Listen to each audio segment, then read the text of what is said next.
12장 17절 말씀입니다.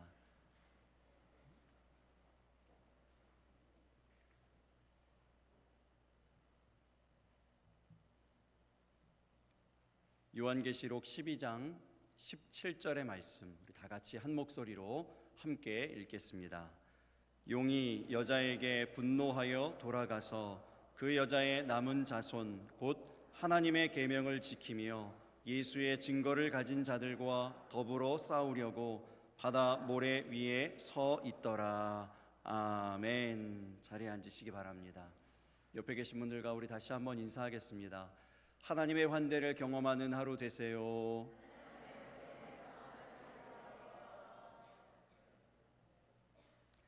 요한계시록은 그 선입견이 어렵다는 것입니다. 여러분, 그러나 제대로 알고 읽으면 요한계시록은요, 나니아 연대기나 반지의 제왕보다도 훨씬 더 흥미진진한 이야기입니다. 요한계시록 안에 담겨있는 중요한 4가지의 주제가 있습니다. 첫 번째는 예수 그리스도입니다. 요한계시록이 나타내고자 하는 것은 결국 예수 그리스도입니다. 요한계시록을 우리가 곰곰이 묵상하면 예수 그리스도가 어떤 분인지를 분명히 알게 되어집니다. 성경 전체 가운데에서 예수 그리스도가 앉아 계신 그 보좌라고 하는 단어가 제일 많이 등장하는 곳이 요한계시록입니다. 35회 나옵니다. 두 번째 요한계시록의 주제는 교회입니다. 특별히 소아시아의 7교회, 에베소 교회, 서머나 교회, 보가모 교회, 두아디라 교회, 사대 교회, 빌라델피아 교회, 라오디게아 교회, 7교회를 향한 메시지가 바로 이 요한계시록입니다. 뿐만 아니라 현대에 세워진 주의 몸된 모든 교회들을 향한 메시지이기도 합니다. 그렇기 때문에 우리 교회를 향한 메시지이기 때문에 요한계시록은 참 중요한 책입니다. 세 번째, 마지막 때를 살아가는 성도들에게 초점이 맞춰져 있습니다. 지금 우리는 마지막 시대를 살아가고 있습니다. 바로 우리들, 이 마지막 시대를 믿음으로 살아가는 우리 성도들을 향한 메시지, 그것이 바로 요한계시록입니다. 네 번째, 요한계시록 안에는 전쟁의 이야기가 있습니다. 이러한 영적 전투인 것이죠. 여러분, 그래서 요한계시록 안에는 악한 자에 대한 설명이 세세하게 있습니다. 아주 상세하게 있어요. 요한계시록 12장 안에만 보면 악한 자에 대해서 4가지로 나누어서 표현되어져 있는 구절이 있습니다. 요한계시록 12장 9절의 말씀을 우리 함께 보겠습니다. 12장 9절입니다. 함께 읽겠습니다. 큰 용이 내쫓기니 옛 뱀 곧 마귀라고도 하고 사탄이라고도 하며 온 천하를 꿰는 자라. 그가 땅으로 내쫓기니 그의 사자들도 그와 함께 내쫓기니라. 4가지의 표현으로 나오는데, 큰 붉은 용, 옛 뱀, 또 마귀, 사탄, 이런 여러 가지 표현으로 나옵니다. 근데 이러한 이 존재들과 우리는 지금 계속된 전쟁을 하고 있다라고 하는 이야기가 바로 요한계시록입니다. 그 큰 용이 싸움을 걸어오는 대상이 있습니다. 첫 번째가 예수 그리스도입니다. 예수 그리스도에게 싸움을 걸어와요. 요한계시록 12장 4절의 말씀도 우리 같이 읽어보겠습니다. 그 꼬리가 하늘의 별 3분의 1을 끌어다가 땅에 던지더라. 용이 해산하려는 여자 앞에서 그가 해산하면 그 아이를 삼키고자 하더니, 아이는 예수 그리스도를 말합니다.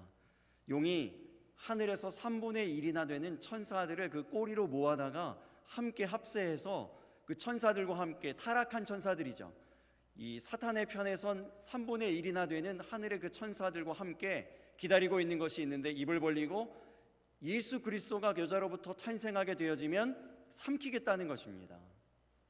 그런데 어떻게 됩니까? 용의 계획대로 됩니까? 그렇지 않죠. 계시록 12장 5절의 말씀을 보시기 바랍니다. 같이 읽겠습니다. 여자가 아들을 낳으니 이는 장차 철장으로 만국을 다스릴 남자라. 그 아이를 하나님 앞과 그 보좌 앞으로 올려가더라. 아멘. 우리가 지난주에 성탄하신 아기 예수님을 함께 찬송하며 경배했습니다. 예수님은 안전하게, 여러 가지 방해가 있었지만 그 모든 방해를 뚫고 이 땅 가운데 태어나셨습니다. 뿐만 아니라 모든 사역을 마치시고 영광스러운 부활의 몸을 입고 하나님 보좌 우편에 앉아 계심을 믿으시기 바랍니다. 이 큰 용이 예수 그리스도를 삼키려고 하는 그 계획 실패했습니다. 이제 포기할까요? 아닙니다.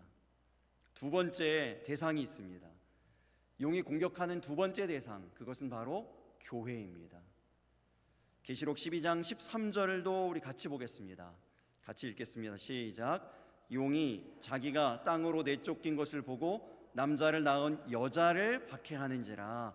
남자를 낳은 여자가 상징하는 것은 교회입니다. 메시아를 낳은, 메시아 예수 그리스도를 낳은 교회를 말하는 것입니다.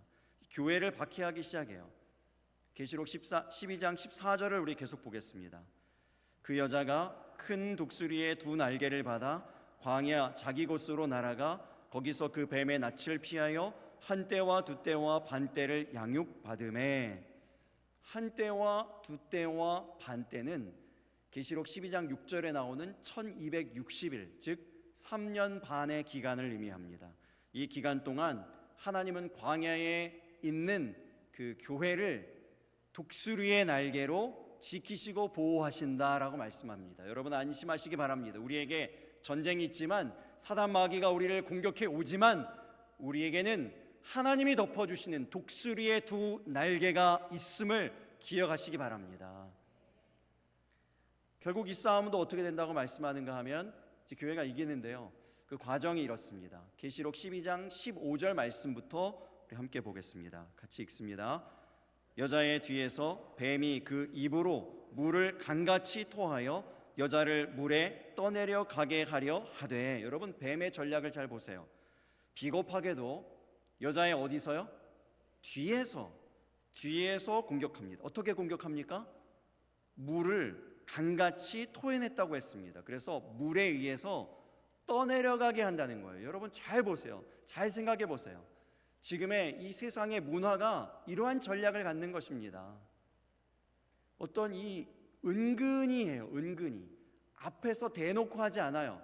뒤에서 은근히 주요 메인 스토리는 아니에요.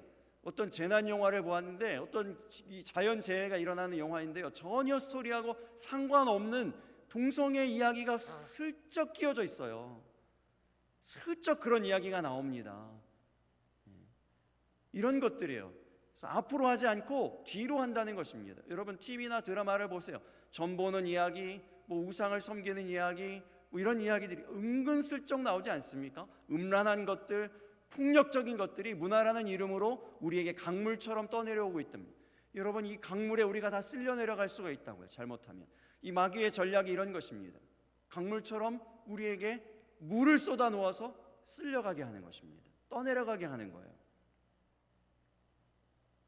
그런데 여러분 보세요. 아주 통쾌한 말씀이 16절입니다. 16절 말씀도 같이 읽겠습니다. 땅이 여자를 도와 그 입을 벌려 용의 입에서 토한 강물을 삼키니. 할렐루야. 여러분 성경을 잘 보세요. 하늘이 여자를 도왔습니까? 땅이 여자를 도왔습니까? 땅이 여자를 도왔다고요. 여러분 이걸 잘 보셔야 돼요. 신앙은 하늘의 일들만이 아닙니다. 하늘의 어떤 신령한 은사라든지 신령한 신비한 체험들만이 신앙이 아니에요. 하나님은 하늘의 하나님이시기도 하지만 땅의 하나님이시기도 합니다. 땅도 우리에게 주셨다고요. 우리에게 땅에서 살게 하셨다고요. 그러니 땅의 일도 알아야 돼요. 땅의 일을 알아야 이 땅에서 흘러가는 이 세상의 문화의 강물 같은 이 잘못된 것들을 땅이 입을 벌려서 그것을 삼킨다고 하지 않습니까? 땅의 일을 알아야 돼요. 그래서 중요한 말씀, 우리 새벽에 언젠가 우리 함께 나눴는데 요한일서 5장 20절의 말씀, 중요한 말씀입니다. 우리 함께 읽어보도록 하겠습니다. 또 아는 것은 하나님의 아들이 이르러 우리에게 지각을 주사 우리로 참된 자를 알게 하신 것과 또한 우리가 참된 자 곧 그의 아들 예수 그리스도 안에 있는 것이니 그는 참 하나님이시요 영생이시라. 아멘. 여러분 하나님의 아들이 우리에게 이르러서 이 땅 가운데 오시어서 주신 것이 있는데요, 그것이 뭐라고요? 지각이라고요. 지각, 지혜라고요. 하늘의 지식뿐만 아니라 이 땅의 지식, 온 땅의 지식, 탁월한 지식, 모든 것을 뛰어넘고 모든 것을 통달할 수 있는 그 지각을 예수 그리스도로 말미암아 우리에게 주셨다고요. 이 얘기를 새벽에 말씀에 나누었습니다. 그래서 그 지각을 가진 많은 하나님의 사람들이 성경 가운데 넘쳐난다고요. 그 증거가 넘쳐난다고. 그런데 그 지각이 어떤 지각이라고 했습니까? 두 가지라고 그랬어요. 첫 번째는 하나님이 참된 자인 것을 아는 개인적인 지각이요. 그래서 개인적인 묵상, 개인적인 기도의 시간, 개인적인 성경 읽기가 필요하다고 했습니다. 두 번째, 그러나 그것이 완전하지 않아요. 우리에게 들려오는 세 가지 음성이 있기 때문에 하나님의 음성, 마귀의 음성, 내 음성이 있기 때문에 분별할 수 있어야 합니다. 분별하기 위해서 우리에게 주신 것이 있어요. 공동체요. 우리가 어디에 속해 있는지, 예수 그리스도 안에 속해 있다라고 하는 공동체. 그래서 공동체적 지각, 이것을 집단지성, 집단영성이라고 얘기하죠.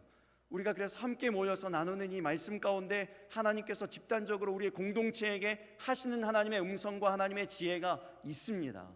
이 두 가지가 동시에 필요한 거예요.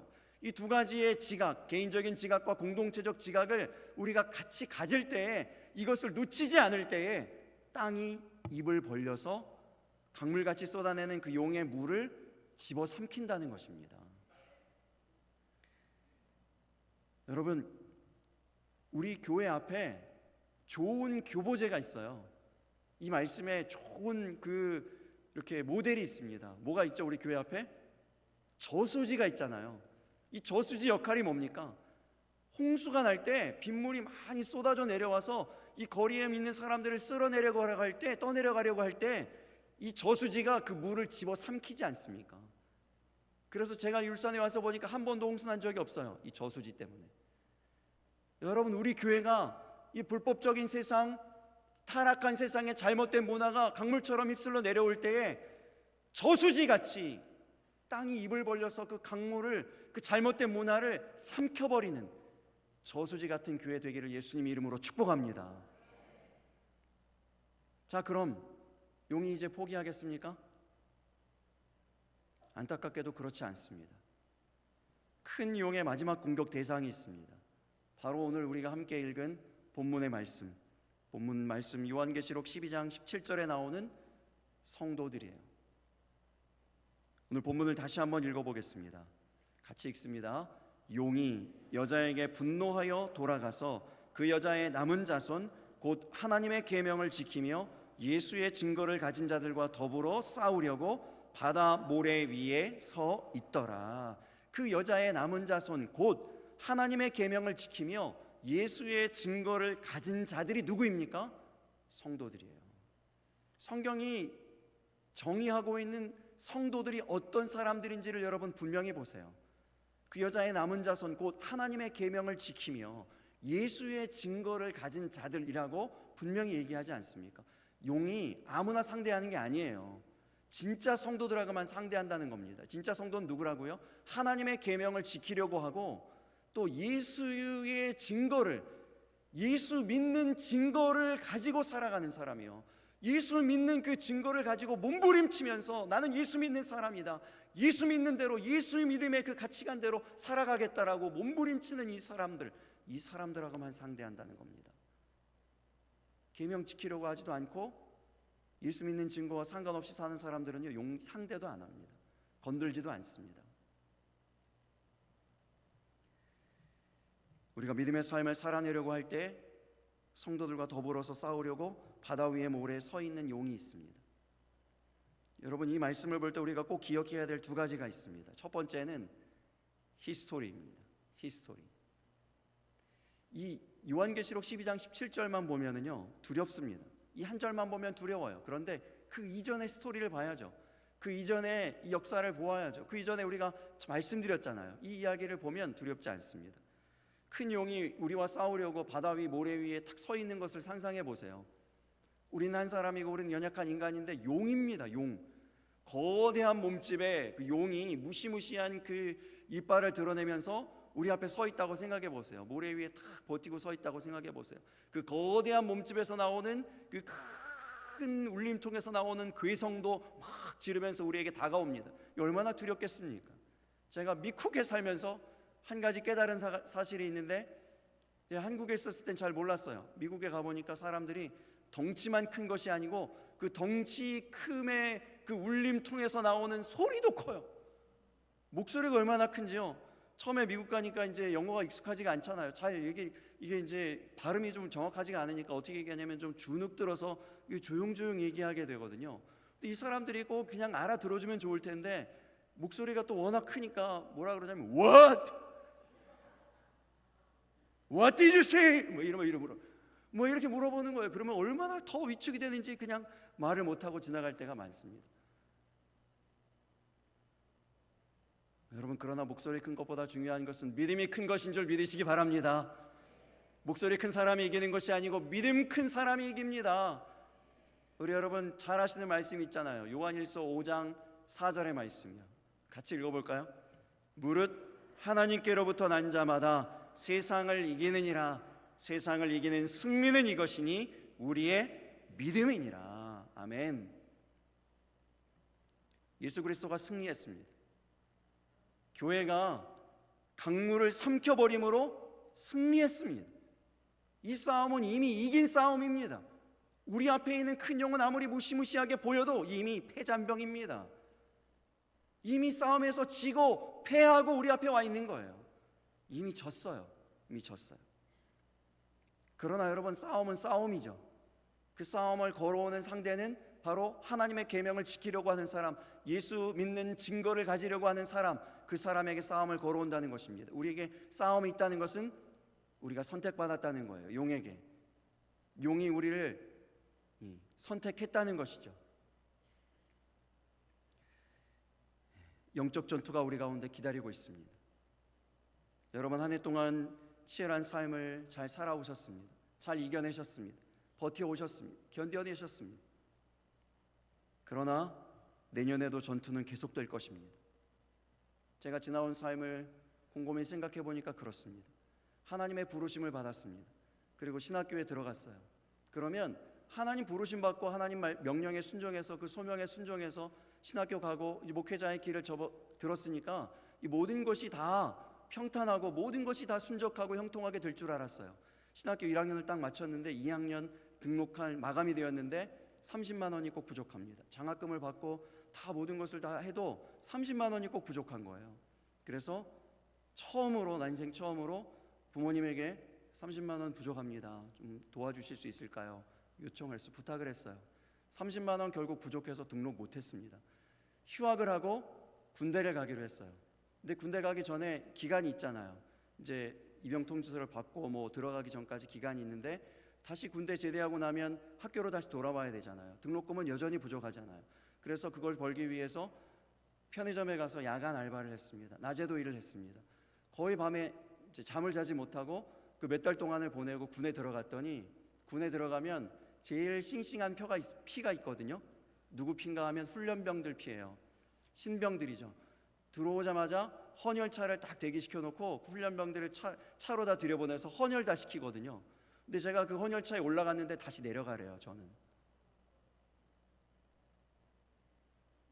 너무 잠을 자지 못하고 고생하다가 군에 들어가니까 제 마음속엔 어떤 마음이 있는가 하면, 군에 가면 오히려 좀 편하겠다.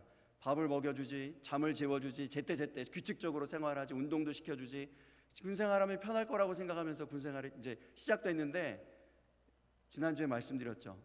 제 강원도 인제 원통 최전방 철책근무 쓰고요. 주일이면 교회를 가야 되지, 신학생이 교회를 가야 되지 않겠습니까? 교회를 못 가게 핍박하는 거예요. 그 엄청난 핍박 가운데 신앙생활하면서 고된 군생활을 마쳤습니다. 제대하고 복학하고 결혼을 했습니다. 결혼하면 꽃길만 있을 줄 알았습니다.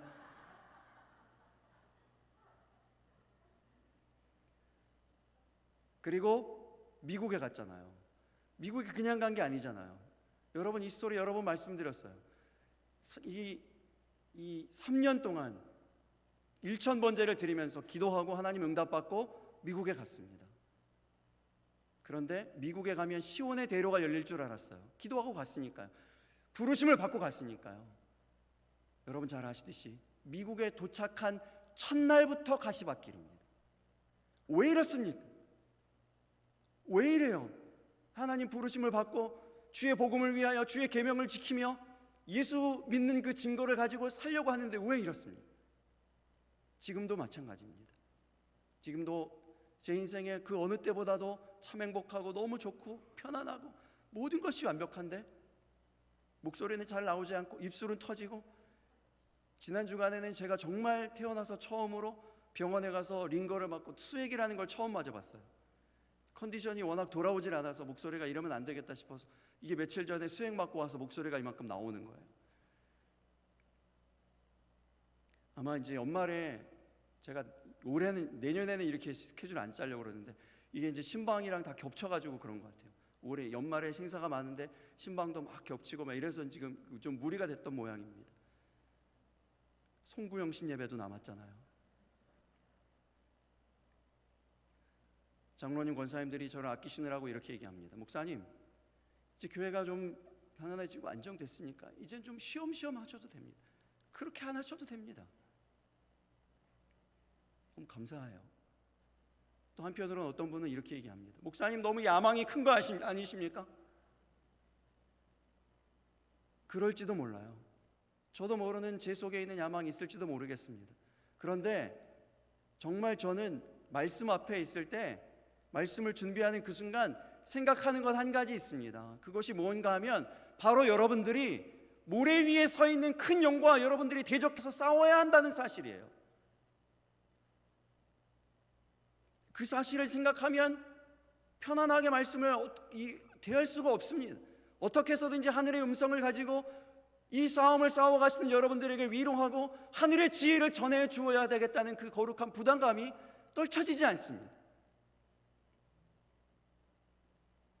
치열한 영적 전투와 생활의 여러 가지 어려움들과 고민들과 피곤함들을 뚫고 이 예배의 자리를 선택하여서 나아오셨을 성도님들 생각하면 그냥 헛되로 보낼 수 없습니다. 제가 아주 조금 알거든요. 제가 조금은 알아요. 생활의 그 어려움들과 힘듦과 그 극심한 피로와 스트레스를. 저도 새벽에 밤을 꼴딱 세우는 그 편의점 알바도 했고요. 새벽에 신문 배달을 오래 했고요. 택배 일도 했습니다. 정말 극심한 스트레스, 극한의 피곤함, 이런 것들도 경험했었습니다.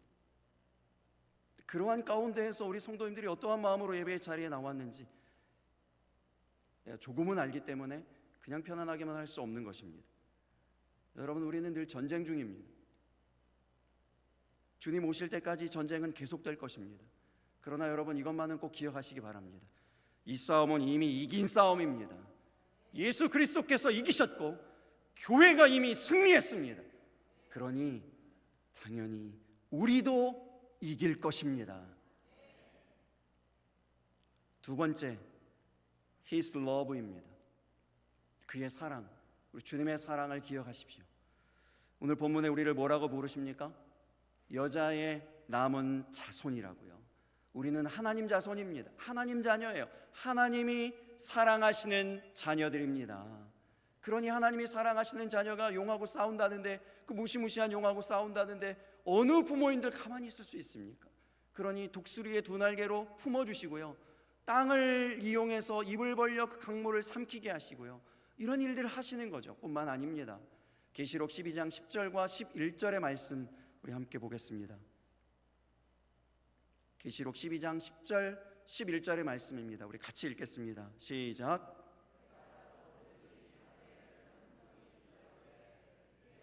하나님의 구원과 능력과 나라와 또 그의 그리스도의 권세가 나타났으니 우리 형제들을 참소하던 자 곧 우리 하나님 앞에서 밤낮 참소하던 자가 쫓겨났고, 또 우리 형제들이 어린 양의 피와 자기들이 증언하는 말씀으로써 그를 이겼으니 그들은 죽기까지 자기들의 생명을 아끼지 아니하였도다. 이 음성이 무슨 음성인가 하면요, 하늘에서 큰 음성이 들리는데 죽기까지 자기 생명을 아끼지 아니하고 충성하였던 성도들의 찬양의 소리예요. 찬양의 소리. 여러분 성경으로 보시면 이 부분이 따로 나누어져 있습니다. 따로 이렇게 들여쓰기가 되어 있어요. 이 찬양의 가사를 얘기하는 겁니다. 찬양이 들려오는 거예요. 우리를 감싸오는 하늘의 큰 음성이 있습니다. 우리를 위로하시는 큰 찬양이 우리 가운데 올려온다고요. 제 삶에도 보면은 어려운 순간 지나갈 때에 꼭 그렇게 들려오는 찬양이 있었어요. 군대 시절에 참 어렵고 힘들었다 그랬잖아요. 그때 이 많은 저희가 함께 예배하는 우리 병사들하고 같이 늘 불렀던 찬양이 있습니다. 힘들고 지쳐 낭망하고 넘어져 일어날 힘 전혀 없을 때의 찬양이, 너는 내 아들이라 오늘날 내가 너를 낳도다. 이 찬양 다 하면요 병사들이 다 울어요. 부를 때마다 울어요. 얼마나 위로가 되는지 몰라요. 그 찬양의 힘으로 그 어려운 순간들을 극복해내고 이겨내고 견뎌내고 버텨내고 마침내 승리하는 겁니다. 신혼 시절에 정말 먹을 것이 부족하고 내일이면 쌀이 떨어지고 그러한 시절에 이 세 가지 일을 했어요. 아르바이트도 하죠, 공부도 하죠, 교회 사역도 했습니다. 이 교회 사역도 허투루 하지 않았습니다. 제대로 다 했습니다. 모든 예배를 다 지키면서 교회 사역도 제대로 다 했어요. 그러니 하루도 쉬는 날이 없습니다. 하루도 쉬는 날이 없어요. 늘 피곤하고 늘 잠이 부족하고 늘 내일인 다시 또 쌀이 떨어지고 등록금은 부족하고 늘 그런 삶이 계속되어지고 있는데, 교회를 다녀오는 그 길에요, 그 차 안에서 늘 부흥해요. 둘이서 늘 눈물로 불렀던 찬양이 이 찬양입니다. 하나님은 너를 지키시 너의 우편에 그늘 되시니 그가 너를 지키시리라. 너의 출입을 지키시리라.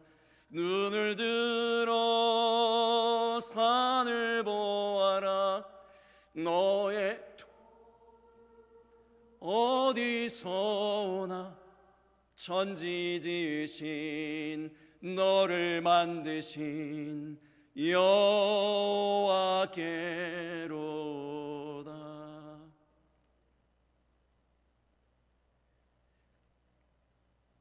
싸움이 큰 만큼 하나님이 주시는 위로도 큽니다. 은혜도 큽니다. 감격과 감동도 다릅니다. 그 하나님의 사랑으로 우리에게 당한 모든 영적 전투들을, 큰 붉은 용일지라도, 그것이 사단일지라도 마귀일지라도 옛뱀일지라도 넉넉히 이겨내는 저와 여러분이 되시기를 예수님 이름으로 축복합니다. 여러분, 2025년도 새해가 밝았지만 소망 기대하는 마음으로 새해를 맞이하지만 그 가운데 분명히 우리가 하나님의 계명을 지키고자 하고 예수 증거를 가지고자 하면 분명히 대적해 오는 전투가 있을 것입니다. 그러나 여러분, 두려워할 필요가 없습니다. 우리에게는 이미 이긴 승리의 히스토리가 있습니다. 또한 우리를 너무나도 사랑하시는 그 사랑은 우리 앞에 있는 그 큰 영과 대적할 수 없습니다. 측량할 수 없을 만큼 큰 사랑입니다. 그 사랑을 의지하여서 담대함을 가지고 우리 새해를 맞이할 수 있는 저와 여러분 다 되시기를 예수님 이름으로 축복합니다. 우리 함께 찬양